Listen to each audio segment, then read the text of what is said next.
দারাজে order করার পর order cancel করবেন কিভাবে সেটা আজকের ভিডিওতে দেখানো হয়েছে। যদিও আপনার পেমেন্ট করা হয়ে যেয়ে থাকে তারপরেও আপনি অর্ডার ক্যান্সেল করে আপনার টাকাটাও ফেরত নিতে পারবেন। আজকের এই ভিডিওটি শেষ পর্যন্ত দেখলে অবশ্যই ভিডিওটি শেষ পর্যন্ত দেখবেন, স্কিপ না করে। বিভিন্ন কারণে আমাদের দারাজের অর্ডার ক্যান্সেল করার প্রয়োজন পড়তে পারে। অনেক সময় সেলারের কারণে হয়, যেমনটা আমার ক্ষেত্রে হচ্ছে। সেলার আমাকে মেসেজ দিয়ে বলেছে যে প্রাইসটা ভুল করে কম দেওয়া হয়ে গিয়েছিল প্রোডাক্টের, এবং এখন যদি এই প্রাইসে সেলার প্রোডাক্টটা সেন্ড করে আমার কাছে তাহলে সেটা তার জন্য লস হবে। সেটা আমাকে মেসেজে জানিয়ে দিয়েছে সেলার, এবং আমার কাছে অনুরোধ করেছে যাতে আমি প্রোডাক্টটা ক্যান্সেল করে দিই। যদিও আমার পেমেন্ট করা কিন্তু আগে থেকেই হয়ে গিয়েছে, তারপরেও আমি যদি প্রোডাক্টটা ক্যান্সেল করি সঠিক নিয়মে তাহলে আমার পেমেন্ট করা টাকা কিন্তু আমি ফেরত পাবো।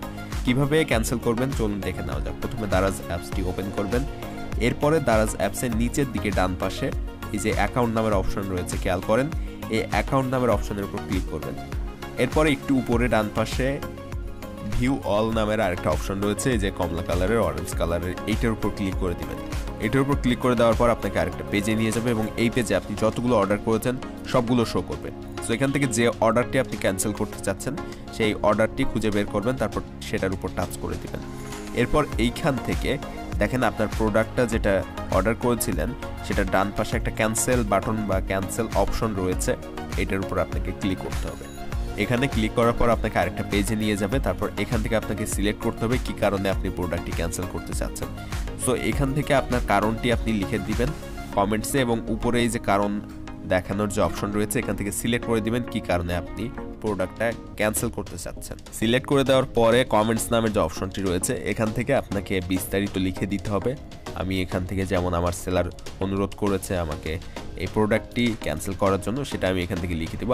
আপনারা যে কারণে অর্ডারটি ক্যান্সেল করছেন সেই কারণটি এখানে লিখে দিবেন সংক্ষেপে। আপনি চাইলে বাংলাতেও লিখতে পারেন এখান থেকে কারণটি, এবং এখান থেকে লিখে দেওয়া কমপ্লিট হয়ে গেলে জাস্ট ব্যাকে এসে এই যে সাবমিট অপশনে ক্লিক করবেন। যাদের পেমেন্ট করা হয়নি আগে তারা, আর যাদের পেমেন্ট করা অলরেডি আগে থেকে বিকাশ নগদের মাধ্যমে, তারা এইখানে একটা অপশন রয়েছে দেখেন সাবমিটের উপরে, সাবমিট অপশনের উপরে এই যে রিফান্ড মেথড অপশনটি রয়েছে এটার উপর ক্লিক করবেন। যারা অলরেডি পেমেন্ট করে ফেলেছেন বিকাশ নগদের মাধ্যমে, তারপর এখান থেকে ব্যাংক ট্রান্সফার সিলেক্ট করবেন।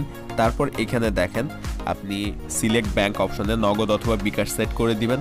তারপরে এখান থেকে যদি বিকাশ সেট করেন বিকাশ লিমিটেড লিখবেন, তারপরে আপনার বিকাশের ইউজার নেম লিখবেন, এরপরে আপনার নাম্বারটি লিখবেন, অর্থাৎ আপনি যে বিকাশ নাম্বারে টাকাটা রিটার্ন পেতে চাচ্ছেন সেটা লিখবেন, তারপর কনফার্ম করে দিবেন। আরেকটা জিনিস খেয়াল করবেন, যদি আপনি বিকাশ লিখে দেন বা বিকাশের মাধ্যমে নিতে চান তাহলে এখান থেকে ব্রাঞ্চ নেমের জায়গায় আপনি বিকাশ এলটিডি এটা লিখে দিবেন। বি ছোট হাতের দিয়ে কে বড় হাতের দিবেন, তারপরে বাকি অক্ষরগুলো সব ছোট হাতের দিবেন, এরপরে এলটিডি এটা লিখে দিবেন, অর্থাৎ উপরে যে বিকাশ লিমিটেড লেখা রয়েছে সেম জিনিসটা আপনি জাস্ট লিখে দিবেন এখানে। সো এইভাবে লিখে দেওয়ার পরে আপনি কনফার্ম অপশনে ক্লিক করবেন। অবশ্যই সবগুলো মিলিয়ে নেবেন এখান থেকে লিখে দেওয়ার পরে, এরপর কনফার্ম অপশনে ক্লিক করে দিবেন। কনফার্ম অপশনে ক্লিক করার পর এখান থেকে কনফার্ম আবারও একটা অপশন দিয়েছে, কনফার্ম অপশনে ক্লিক করতে হবে। এখান থেকে ফার্স্টে কনফার্ম করে আরেকবার কনফার্ম করতে হবে। জাস্ট আপনি এখান থেকে মিলিয়ে নেবেন অবশ্যই কনফার্ম করার আগে। সো এখান থেকে আবারও কনফার্ম অপশনে ক্লিক করে দিলাম, তারপর সাবমিট অপশনে ক্লিক করে দিবেন। সাবমিট অপশনে ক্লিক করার পরে আপনার অর্ডারটা সাথে সাথে ক্যান্সেল হয়ে যাবে, এবং 3 থেকে 5 দিনের মধ্যে আপনি যে নাম্বারটি প্রোভাইড করেছেন এখান থেকে সেই নাম্বারে আপনার টাকাটি ফেরত দেওয়া হবে। আর যদি আগে থেকে পেমেন্ট করে না থাকেন তাহলে আপনার যে পেমেন্ট মেথড অপশনটি আপনাকে সিলেক্ট করার প্রয়োজন পড়বে না, জাস্ট কনফার্ম করে দিলে সাবমিট করে দিলে আপনার অর্ডারটি ক্যান্সেল হয়ে যাবে সাথে সাথে। ভিডিওটি ইনফরমেটিভ মনে হলে এবং এরকম সব ইনফরমেটিভ ভিডিও প্রতিদিন পাওয়ার জন্য অবশ্যই চ্যানেলটি সাবস্ক্রাইব করে দিবেন, ফেসবুক পেজটি ফলো দিতে ভুলবেন না।